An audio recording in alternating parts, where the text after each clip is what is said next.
In this short video, I'm going to discuss other ways of studying the arts. We've looked at Howard Becker's approaches to art worlds and at Pierre Bourdieu's studies of the field of cultural production. There are, however, other ways that people have discussed and illustrated relationships in the arts. And here is what's called a cultural diamond by Vicky Alexander, who is based in London, England, but is an American, in which she places creators, distributors, and consumers in the middle that are somehow negotiating between art and society. There are other ways of describing relationships of artworks and participants in art worlds. This is a little diagram showing the relationship between creators, audiences, and mediators in creating the notion of art and the worlds in which art is created. Arts establishments have also been associated with studies of changes and challengers in the arts through, for example, oppositions between commercial and non-commercial, or between bourgeois and radical audiences in systems of antagonistic interest. Beating dominant groups means becoming dominant, as Bourdieu has maintained.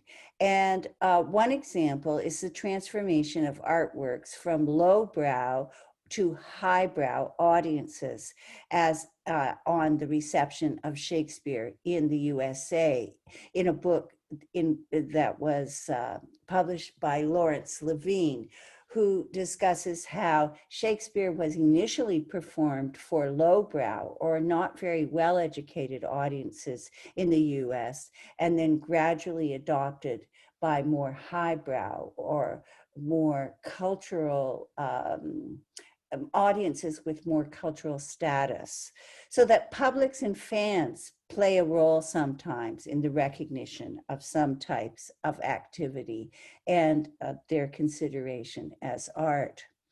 Peterson's production of culture approach is somewhat different.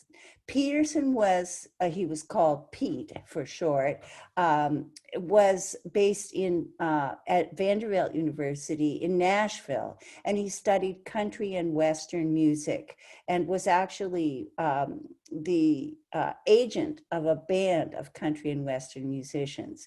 And he looked at how systems shape the culture in which it is created, and wrote, in fact, a whole book on the country and Western music industry in Nashville. His six-facet model of cultural production is often used in studies of the music industry, and it contains considerations of technologies, of laws and regulations, of the structure of the industry, the organizational structure of dominating organizations, and occupational careers and markets. His approach has been used a lot by people who are interested in arts management studies and business schools. It has been used in terms of analyzing decision-making processes and logics within specific fields and how resources are partitioned within fields. It has also been used in studies of informal relations, and for example, in studies of links between class and culture. He developed a series of papers on different types of tastes of fans, calling some fans univore. These were fans who only liked one type of music, for example, versus other fans who were omnivore. And he found that people who liked more than one type of music or many types of music who were omnivores, he found that they tended to be better educated people.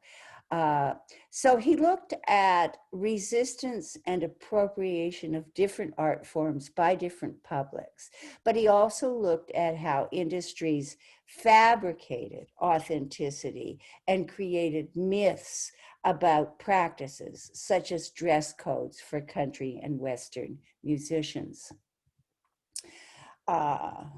So that concludes, there that's it. And